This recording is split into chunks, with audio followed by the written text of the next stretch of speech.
ከሀገር ጫፍ ጫፍ ከሰሜን ጫፍ እስከ ደቡብ ከምዕራብ እስከ ምስራቅ በዚህ 5 ዓመታት ውስጥ ብልጽግና ተፈትኖ የወደቀበት የልማት ስራ ይጠቀስ።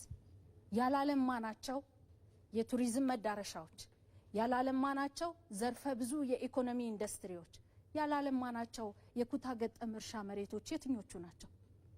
በዚህ ሁሉ ትግል ውስጥና በዚህ ሁሉ ችግር ውስጥ ተግዳሮቶችን ገፍቶ ኩታ ገጠም እርሻ ላይ ኢትዮጵያ ለመጀመሪያ ጊዜ በአፍሪካ የልማት እርሻዋን አሳውቃ ምርት ከውጪ ማስገባቷን አቁማ ወደ ውጪ መላክ የቻለችበትን ታሪክ በዘመናት መካከል ለመጀመሪያ ጊዜ ሰምተናል። ሰላም ማለት ልማት ነው።